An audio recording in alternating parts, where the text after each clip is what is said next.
ជាកិច្ចចាប់ផ្ដើមនេះខ្ញុំសូមធ្វើការគោរពជម្រាបសួរទៅកាន់លោកគ្រូអ្នកគ្រូជាទីគោរពនិងសួស្តីទៅកាន់សិស្សានុសិស្សទាំងអស់គ្នាជាទីគោរពរាប់អាននាងខ្ញុំឈ្មោះត្រីកំណាជាសិស្សថ្នាក់ទី 11B នៃវិទ្យាល័យសុខអាន5ខ្នាតថ្ងៃនេះនាងខ្ញុំពិតជាមានសេចក្តីសោមនស្សរីកខ្លាំងមែនទែនដែលបានមកធ្វើជាคลิปវីដេអូបង្ហាញទៅលើមុខវិជ្ជាអក្សរសាស្ត្រខ្មែរដែលដឹកនាំមករៀនដោយលោកគ្រូមុងថៃគឺជាគ្រូផ្នែកអក្សរសាស្ត្រខ្មែរប្រចាំវិទ្យាល័យសុខអាន5ខ្នាតទៅលើប្រធានបទការសិក្សាស្នាដៃអក្សរសិល្ប៍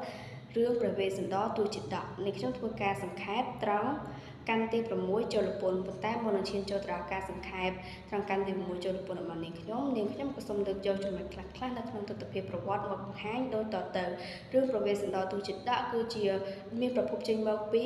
គម្ពីរទូជាដកនៃគម្ពីរបត្រៃបិដកក្នុងព្រះពុទ្ធសាសនាវាជាប្រភេទអក្សរសិល្ប៍បុរាណខ្មែរដែលមាននិន្នាការបម្រើឲ្យព្រះពុទ្ធសាសនាវាស្ថិតនៅក្នុងចលនាអក្សរសិល្ប៍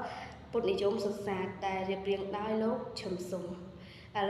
ឡូវនេះចូលមកដល់ការបកស្រាយសង្ខេបត្រង់កាន់ទី6ចូលពន្ធរបស់នាងខ្ញុំវិញម្ដង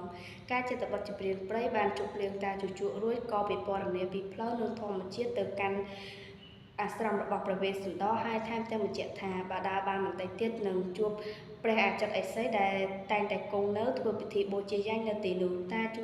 ជក់ស្ដាប់ហើយក៏ដើរប្រទក្សិណចេតបទ3ជុំរួចក៏ធ្វើដំណើរចេញទៅឥឡូវនេះការបកស្រាយរបស់នាងខ្ញុំក៏ឈានចូលដល់ទីបញ្ចប់ជាចុងក្រោយនាងខ្ញុំក៏សូមគោរពថ្លែងអំណរគុណដល់លោកគ្រូនិងសិស្សានុសិស្សទាំងអស់គ្នាដែលចំណាយពេលវេលាដ៏មានតម្លៃមកតាមដានវីដេអូរបស់នាងខ្ញុំតាំងពីដើមរហូតដល់ចប់ហើយក៏សំខាន់តែអបិទោសនៅរាល់ពាក្យពេចន៍ដែលខុសឆ្គងនៅក្នុងវីដេអូនេះហើយក៏សូមជូនពរឲ្យអ្នកទាំងអស់គ្នាជួបនៅពុទ្ធពរទាំង4ប្រការគឺអាយុវណ្ណៈសុខៈពលៈកុំបីឃ្លៀងឃ្លាតឡើយសូមអរគុណ